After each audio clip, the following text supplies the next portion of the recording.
Good evening, everyone. Welcome back to the Salem witch trials. If you hear something in the background that is very similar to a beast snorting, it is my American bulldog, Dougal, snoring.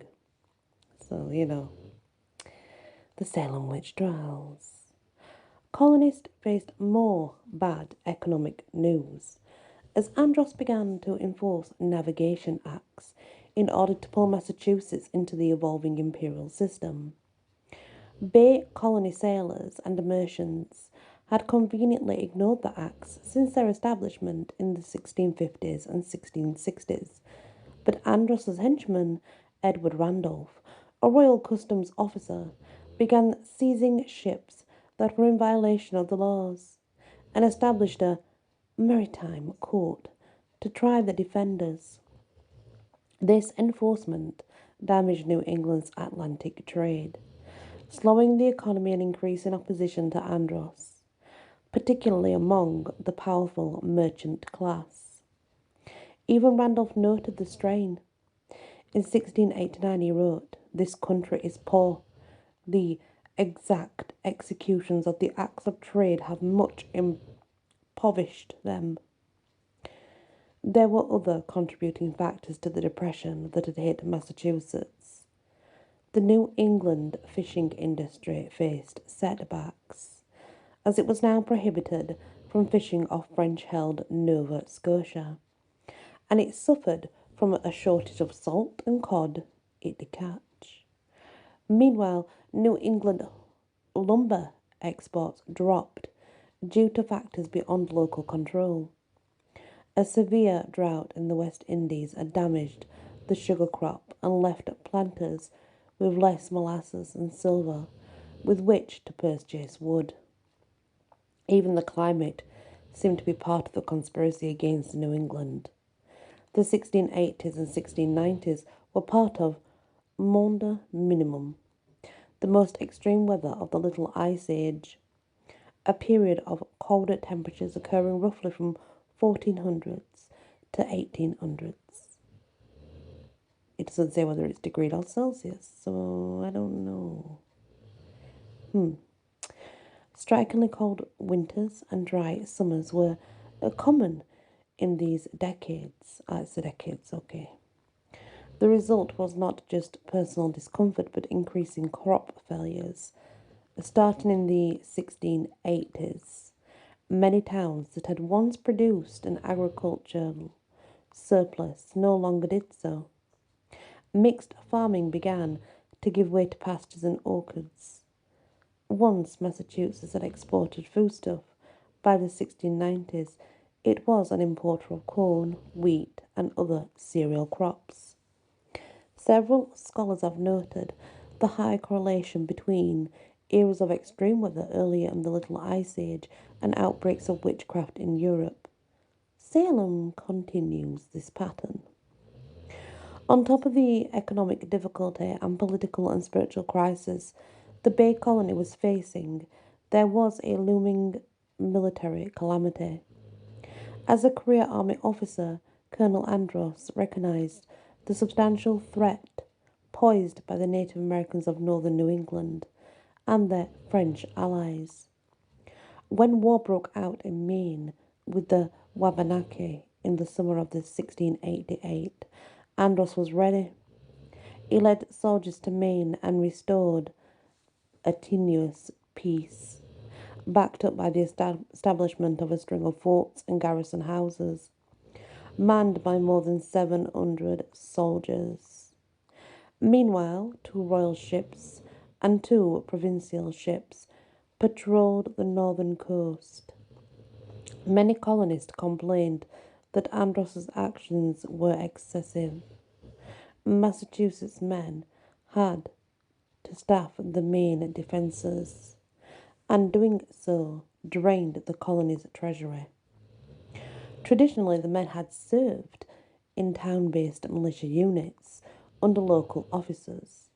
Andros's recognition of the military meant these military men now served under Andros's officers, regulars in the king's army. These officers considered their soldiers to be undisciplined and ill mannered, while the militiamen saw their commanders as overly strict and cruel. As it turned out, the situation on the frontier helped precipitate Andros's downfall.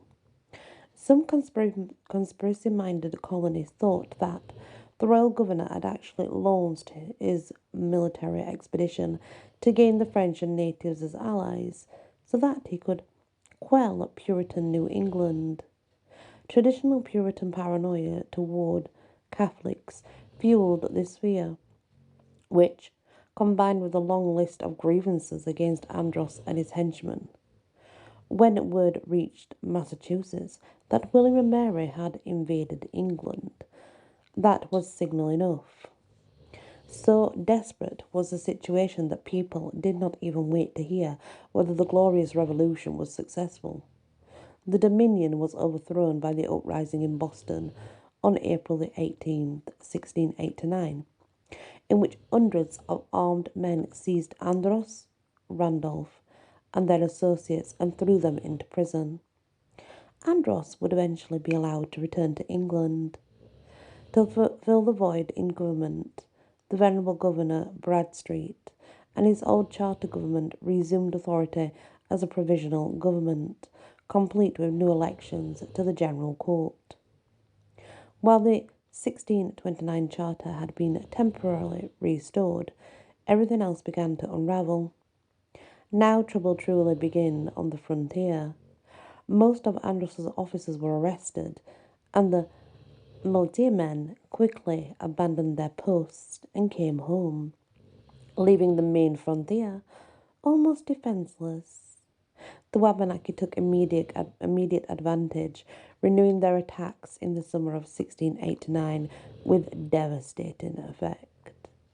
For example, at Pemaquid, the northeasternmost English settlement, Lieutenant James Weems commanded 200 men at Fort James.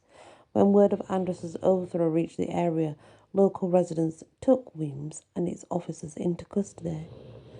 After due consideration, the local council of safety reinstated Weems. However, by then most of the garrison had abandoned their posts and returned to Massachusetts.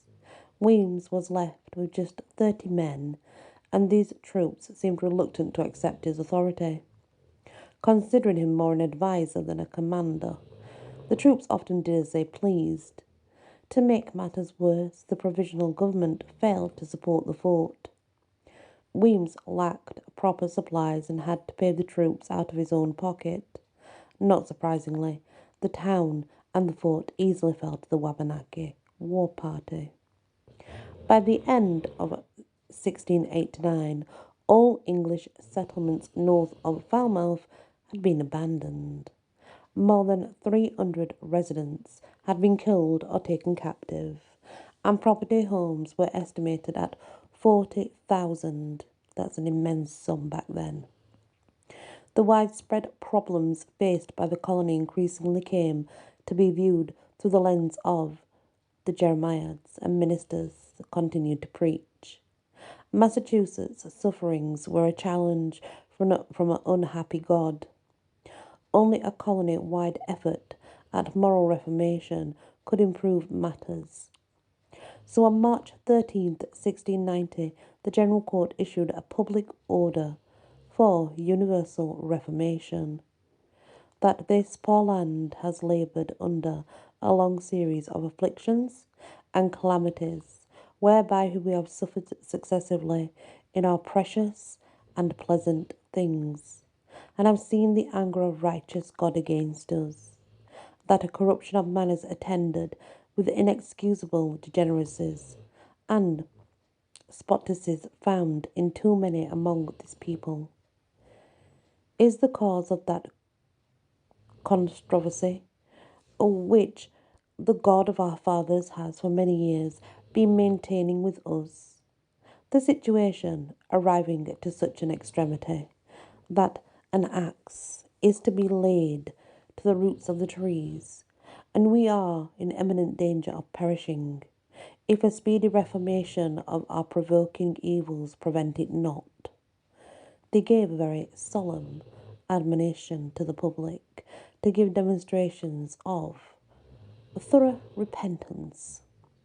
They complained that the laws of the colony against vice and all sorts of debauchery and profanity too much lost their edge by the late interruption of the government, and they ordered that officials now vigorously enforce them, particularly the laws against blasphemy, cursing, profane swearing, lying, unlawful gaming, Sabbath breaking, idleness, drunkenness, uncleanliness, and all the enticement and nurseries of such impieties. The General Court had the order published and posted, and instructed ministers to read it at Sunday meeting. 9 assistants attended the session and approved the order, and a majority would serve as judges of the Court of Oyer and Terminer in 1692. John Richards, Samuel Sewell, Jonathan Corwin, Waite Winthrop, John Hathorne. Presumably, many ministers were encouraged by the General Court's instructions to continue to preach Jeremiah's. The campaign for moral reformation did nothing to stop the Wabanaki, however, who continued to press their advantage in the spring of 1690. On May 20th, Fort Loyal in Falmouth fell, with more than 200 dead or captured, many of them killed after the fort surrendered.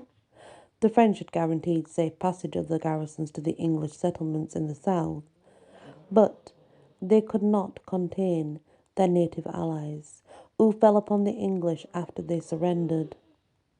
Almost 100 miles of coastline had been abandoned since the overthrow of Andros. The once prosperous main settlements were reduced to smouldering ruin, and only 3 towns north of Piscataqua, Wells, York, and Kittery remained in English hands. Close to 400 refugees fled to Essex County, while others headed to Boston. The colony's already shaky finances were further strained by the mounting war costs. Massachusetts tried to seize the initiative by launching 2 expeditions against the French. The week before the Fort Loyal fell, a small naval expedition led by Sir William Phipps took Port Royal in Arcadia. The ease of the victory and the profits from plundering the settlement soon convinced the provisional government to take bolder steps, despite warnings from some.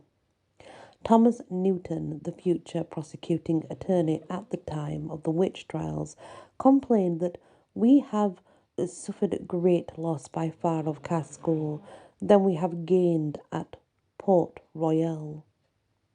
In August, Sir William Phipps led a flotilla of 34 vessels carrying 2,300 New England troops to attack Quebec. The expedition worked in concert with the New York and Connecticut militia under Waite Winthrop's brother, Fitz John. They would march north through New York, thus drawing Governor Frontenac out of Quebec to defend Montreal.